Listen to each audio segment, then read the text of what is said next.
तव कथामृतं तप्तजीवनं कविभिडीडितं कल्मषापहं श्रवणमंगलं श्रीमदाततं भुवि गृह्णन्ति ये भूरिदा जनाः।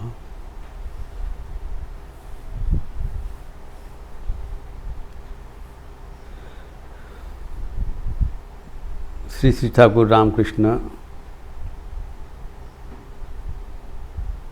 कोलकाता में नंदबुस गृह में अवस्थान के समय पर जो सत्प्रसंग किए थे उसी का चर्चा चल रहा है।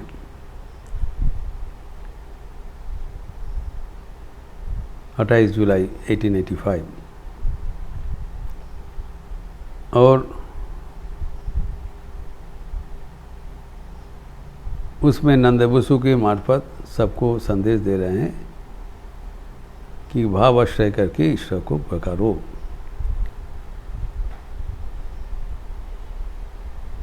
और उन्होंने जो हमारे परंपरा अनुसार जो दो प्रधान भाव है उसका उल्लेख किया।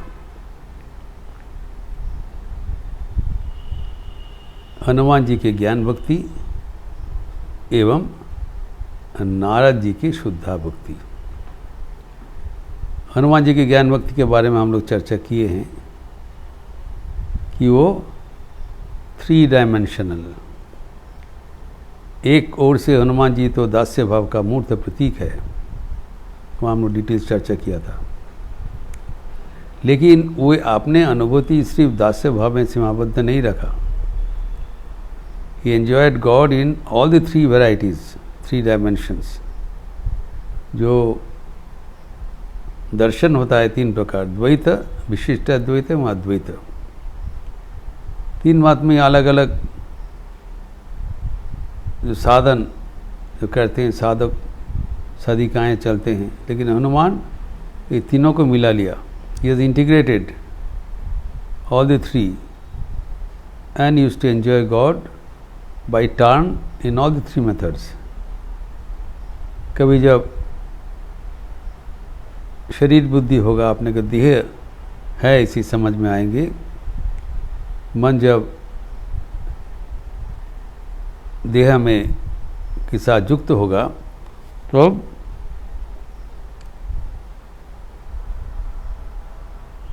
तुम्ही प्रभु हमी दास, दास भाव से, जो देह भाव से होनु देहात्म बुद्धि मतलब मैं शरीर हूँ, ये शरीर मेरा है, तो मैंपन और मेरापन हटाने के उपाय है तू तेरा। मैं मेरा हट जाएगा, प्रभु ही एकमात्र विराजमान है। प्रभु के सेवा में हमारा अपना विस्मृति होना चाहिए, यह है दास भाव का मूल लक्ष्य। प्रभु को सेवा करते हुए मैं प्रभु का हूँ, मैं प्रभु का दास हूँ, ये पक्का में है। इसको सामने रखते हुए जो कच्चा में है, मैं शरीर हूँ, मैं मन हूँ, मैं बुद्धि हूँ, ये सब हट जाएगा। और जब भगवान पूर्ण है, मैं अंश हूँ, तब उनके पार्ट और पर्सेस समझेंगे हमको। विशिष्ट अद्वैत, one way we are one with God and the other way we are different, part and whole। और आखिर में जब भगवान के साथ आत्मबुद्धि हो जाएगा तब तल्लीन हो जाएंगे। नो डिफरेंस बिटवीन गॉड और मी।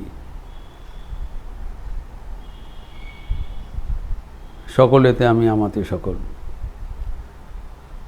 आनंद आनंद आनंद की मतलब आनंद का पूर्ण मात्रा हो जाता है जब भगवान के साथ हम तल्लीन हो जाते हैं। साधारणतः इस अवस्था से कोई वापस नहीं आ सकते हैं, लेकिन हनुमान जी का बात क्या है, वो कभी अद्वैत भाव से, कभी विशिष्ट अद्वैत भाव से, कभी द्वैत भाव से भगवान के साथ संभोग करते थे। ज्ञान और भक्ति का अनूठा संमिश्रण, जो मैं देह हूँ, जो विचार करते हैं, तब देह विद्या हट जाएगा, तब और कुछ नहीं होगा। ठाकुर जी से कहते हैं कि आमीटाके खुंजले देहेर भेतर और आमी पावा जाए ना। तो मैं अगर ढूंढते रहें भीतर में कोई मैं नहीं मिलेगा, सब भगवान ही है। तो ये हनुमान जी का ज्ञान भक्ति का मार्ग है। लेकिन और एक जो मार्ग ठाकुर बताया नारद की शुद्धा भक्ति, यहाँ पर कोई ज्ञान का प्रवेश नहीं है। एवं ठाकुर बारंबार अन्यत्र कहा है कोलिते नारदिया भक्ति, अर्थात जितने भी भाव का बात चल रहा है उसमें से ये नारद का भक्ति ही श्रेष्ठ है कलियुग में। तो जो भी भाव आप अनुसरण करें, लेकिन वो नारद का भक्ति अनुसार होना चाहिए कलियुग में, वही श्रेष्ठ पथ है, बारंबार ठाकुर ने कहा है। इसलिए नारदीय भक्ति क्या है थोड़ा बहुत अच्छा तरह से समझना जरूरी है। व्हाट इज दिस नारदीय भक्ति? ठाकुर इतना गुणगान कर रहे हैं कि हनुमान जी का भक्ति नहीं बोला, ये 3 डायमेंशनल भक्ति का नहीं बोला, नारद का भक्ति बोला है। ये अनुकरणीय है कलियुग में। तो हम लोग देखे हैं कि नारद भक्ति सूत्र में नारदीय भक्ति क्या है, नारद खुद ही वर्णना किया है। He has himself explained what is नारदीय भक्ति। तो नारद भक्ति सूत्र में जो तृतीय अनुभाग है उसके 15वां सूत्र में वर्स 15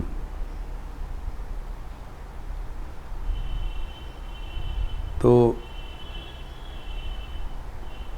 तन लक्षणानि गायन्ति, इसको बताया कि भक्ति के लक्षण अनुसार जो आचार्यगण नाना प्रकार का भक्ति का अवतारणा किया है।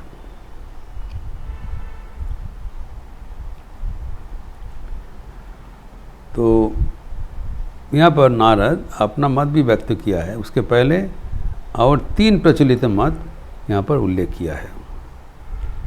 परवर्ती सूत्र में, षोडश सूत्र में पहले बताया पूजादिषु अनुराग इति पाराशर्य। पाराशर्य मतलब पराशर के पुत्र, महामुनि पराशर के पुत्र कौन था? वेदव्यास। भगवान वेदव्यास का भी एक भक्ति का मत है, संज्ञा है। उन्होंने क्या बोला है? पूजादिषु अनुराग, जो हम भगवान को आराधना करते हैं, पूजा जाप ध्यान सेवा जो कुछ हम कर्म करते हैं, उसमें अगर हम भक्ति सहकार करें, अनुराग के साथ करें, तो ही आचरणीय है, इसी की भक्ति कहलाता है। तो पूजा कर्म हम कैसे करते हैं? यह हमारा कायिक शरीर से करते हैं। Whatever you do with our body and mind, वो पूजा रूप से करे, तब वो भक्ति का आख्यान होगा। इसमें अनुराग को साथ करना पड़ेगा, विराग के साथ नहीं। बैगठा लगोल्ला है ना, ये भगवान को प्रीत्यर्थ किया जाए। Whatever you are doing, ये भगवान को प्रीति होगा, भगवान के लिए ही किया जा रहा है। एवं हम जो कुछ करते हैं सब ईश्वर के प्रीति के लिए कर रहे हैं। अनुराग के साथ करना चाहिए। ये वेदव्यास का मत है। और परवर्ती जो सूत्र में बताया कथादिषु गर्ग, महामुनि गर्ग, उसके अनुसार भगवान की कथा श्रवण एवं कीर्तन में भक्ति उत्पन्न होगा। हम नवलक्षणा भक्ति में हम देखे हैं, पृथ्वी बताए श्रवणम कीर्तनम विष्णु। तो भगवान का नाम सुनना, भगवान का नाम कथा बोलना, ये जो भगवान का कथा, भगवान का प्रसंग, भगवत प्रसंग, ये चर्चा में लगे रहने से भक्ति अवश्य होगा। इसको वाचिक उपाय कहलाया है। पहले था कायिक, इस शरीर से हम करते हैं, ये जो कुछ भगवान के प्रीत्यर्थ करते हैं, पूजा, जप, ध्यान, सेवा, सब कुछ, वह है भक्ति का लक्षण, वह है वेदव्यास का मतलब पराशर्य। और गर्ग के अनुसार श्रवण कीर्तन। तो नवलक्ष्मण ने क्या बताया? श्रवणम कीर्तनम विष्णु, स्मरणम पाद सेवनम, अर्चनम बंदनम दास्यम। अर्चन करना, पूजा करना, वंदना करना, फिर पद सेवा करना, ये जो सब जो कर्म चल रहा है वो वेदव्यास का मतलब यही भक्ति है। एवं श्रवणम कीर्तनम जो पहले दो बताया, ये गर्ग के अनुसार है, ये वाचिक है। ये दो किस्म का उपाय बताया भक्ति अर्जन करने का। ये नारद का मत नहीं है, ये दोनों का ऐसी मत है। नारद बताएंगे, ये इंट्रोडक्शन देके फिर अपना मत बताएंगे। फिर अष्टादश सूत्र में बोल रहे हैं, आत्मरति अविरोधेन इति शांडिल्य। शांडिल्य का भी एक भक्ति सूत्र है, इसे नारद भक्ति सूत्र है, वो भी भक्ति का एक उपाय बताया। वो क्या बताया? आत्मरति अविरोधेन इति शांडिल्य, अर्थात जो आत्मरति है, अपने प्रीति के लिए जो कर्म किया जाता है उसका अविरोध जो कर्म है उसके प्रति रुचि ही भक्ति है। अभी एक है विषय रति, भोग के प्रति आसक्ति, और दूसरा है हमारे भीतर जो भगवान बैठे हैं उसके प्रति हमारा प्रीति। हम कैसे भगवान को प्राप्त करेंगे? और जो कुछ हम कर रहे हैं अगर वो प्रीति की अविरोधी होगा, उसका प्रीति की अनुकूल होगा, उसको करना यह है भक्ति का अंग है। अर्थात यह है जो मानसिक, पराशर था कायिक, गर्ग था वाचिक, और ये है मानसिक।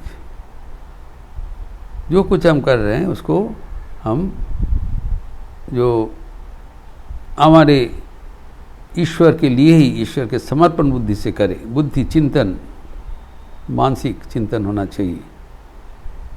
यह है शांडिल्य का मतवाद। अभी नारद क्या बोल रहे हैं?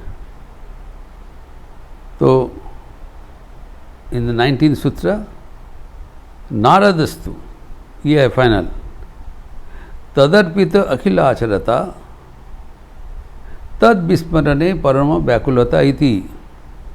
यह है नारद का मतवाद। अर्थात he has combined everything, all the methods. इसलिए Narada is the master stroke. So तदर्पित अखिल आचरता, आत्मसमर्पण एवं जो भी कर्म हम कर रहे हैं, पूजा करें, जप करें, श्रवण करें, कीर्तन करें, कुछ चिंतन करें, सब कुछ भगवान के चरण में समर्पण। आपने को दे दिया एवं सब कुछ कर्म दे दिया, समर्पण। एवं तद विस्मरण परम व्याकुलता ही थी। समर्पण करने से शेष नहीं हुआ कि भगवान को स्मरण वो निरंतर होना चाहिए, अविच्छेद होना चाहिए, विदाउट ब्रेक, अनइंटरप्टेड। जीवन का एक मुहूर्त भी भगवान के चिंतन बिना नहीं जाना चाहिए। अहरह, प्रति मुहूर्त। अगर कोई मुहूर्त भगवान के चिंतन बिना छूट जाए, वो याद करते परम व्याकुलता, मन में तीव्र ज्वाला होगा, ये एक मुहूर्त हम चले गए प्रभु का स्मरण बिना। तो निरंतर भगवान को चिंतन, स्मरण, मानसिक योग एवं जो भी कुछ हम कर रहे हैं वो भगवान के चरण में समर्पण बुद्धि से करना। इसलिए इस प्रसंग में ठाकुर ने बताया, एक तो राम हनुमान को पूछा था तुम मुझे किस दृष्टि से देखते हो, हनुमान बता दिया कि हम जब देह बुद्धि होता है ऐसी होता है इत्यादि। आरामी ठाकुर ने बताया जो राम नारद को पूछा, इस प्रसंग में बताया तुम क्या चाहते हो, वर प्रार्थना करो। नारद ने 2 वर प्रार्थना किया, ये लक्षणीय है। नारद ने कहा प्रभु ऐसी कर दीजिए कि आपके चरणों में मेरा शुद्धा भक्ति हो जाए, निश्चल अमला भक्ति हो जाए, एवं आपके भुवन मोहिनी माया में नहीं जो इतर उधर मन विस्फुरित ना हो जाए। हमें जो ना भुवन मोहिनी माया बुग्ध ना हो, क्योंकि ये जो बताया तज विस्मरण परम व्याकुलता, अर्थात आपको कभी मैं नहीं भूलूं, मैं never forget you for any moment, every moment let me be connected with you in your divine thought. यही है नारद का प्रार्थना। जो प्रार्थना उसी अनुसार उसका भक्ति का डेफिनेशन दिया है कि जो पराशर का जो डेफिनेशन था, जो कुछ कर रहे भक्ति है वो भी है इसमें है, और कथादिशु गर्ग ये भी इसमें है, एवं आत्मनिधि अविरोधीन जो हमारे जो कुछ कर रहे हैं वो भगवत चिंतन में कर, ये भी इधर है। अर्थात कायिक, वाचिक, मानसिक जो भी कुछ हम कर रहे हैं वो सब भगवान के चरणों में समर्पण बुद्धि से किया जाए। अर्थात कर्म करते समय उनको स्मरण करें, उनके नाम स्मरण करते हुए उन्हीं के कर्म कर रहा हूँ इसी बोध से every moment of my life be connected, my mind should be engage with the thought of God while we are doing any work।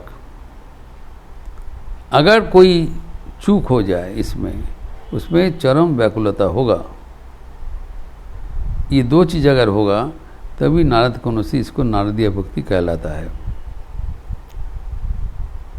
यही होना चाहिए, और इसके लिए भगवान के चरणों में प्रार्थना कर रहे हैं ताकि आपको न भूलो, तो परम व्याकुलता का कोई कारण नहीं होगा। एवं हम जो कुछ कर रहे हैं आपका पादपद मेरा शुद्ध भक्ति हो। Let me offer what ever you do, जो भी आप हमारे हाथ से करा रहे हैं, जीवन में जो कुछ कर रहा हूँ, ये तत्कर्म श्री राम कृष्णार्पणमस्तु, आपके चरण में अर्पण करने के लिए मैं ही कर रहा हूँ, हमारा कुछ नहीं है। एवं कर्म करते समय आपको स्मरण मनन करें एवं कभी आपको ना भूलें। ये 2 चीज़ हुआ। यह है नारद के अनुसार उनका भक्ति, ये है कली में नारदीय भक्ति, इसको शुद्ध भक्ति कहलाता है। कि शुद्ध भक्ति हमें कहाँ तक पहुँचा देते हैं। Why Thakur has extolled this over anything else, ये सिर्फ कली में नारदीय भक्ति दी सुप्रीम, इसके बराबर और कुछ नहीं है। क्यों ये नारद भक्ति का इतना प्राधान्यता दिया है, इसके लिए नारद भक्ति और थोड़ा चर्चा करने का ज़रूरत है उदाहरण सहित, तभी नारद भक्ति हम समझेंगे, जिसका विस्तार हम अगले दिन करेंगे। नारद भक्ति का उदाहरण ब्रज गोपी गान कथा उदाहरण वो देखेंगे। ओम शांति शांति शांति, हरि ओम तत्सत। श्री राम कृष्णार्पणमस्तु। अच्छे रहिए, स्वस्थ रहिए, आनंद में रहिए। नमस्कार।